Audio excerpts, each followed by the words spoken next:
Tu galères avec le crochet, voici les erreurs que tout le monde fait à éviter totalement. Bienvenue dans ma nouvelle série où je t'apprends les différentes techniques et astuces pour apprendre le crochet le plus simplement possible. Aujourd'hui, on va s'attaquer aux différentes erreurs que tout le monde fait quand il débute le crochet et qu'il faut éviter totalement. Premièrement, c'est d'avoir une tension trop serrée. Si vous serrez trop votre fil quand vous êtes en train de faire du crochet, il se peut que quand vous êtes en train de faire vos mailles, parfois les mailles vont être très serrées. Ne pas trop serrer sur vos mailles. Moi, je vous conseille de vous détendre vos mains et surtout le fil pour avoir une tension moins importante. Utilisez parfois un crochet plus large si vous trouvez que le crochet il est trop petit.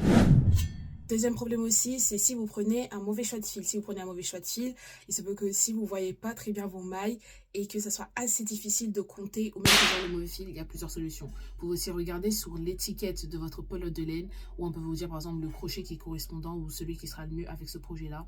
Vous pouvez commencer avec un fil épais et lisse comme par exemple du coton ou de l'acrylique. Et n'hésitez pas surtout à faire des tests avec des petits échantillons pour voir la tension qui est adéquate pour votre projet.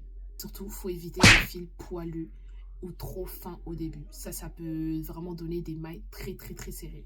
Voilà. La troisième erreur à éviter totalement, c'est d'oublier de compter ses mailles. Les gars, c'est très important. Si vous oubliez de compter vos mailles, parfois vous allez avoir des projets trop serrés, pas étroits, trop étroits même. Franchement, ça ne va pas du tout ressembler au résultat final auquel vous vous attendez. Donc pour cela, il y a plusieurs solutions. Soit vous utilisez des marqueurs au début de chaque début de rang pour vraiment vous rappeler où vous avez commencé. Soit vous pouvez utiliser par exemple une appli ou un papier où vous marquez à chaque fois où vous en êtes.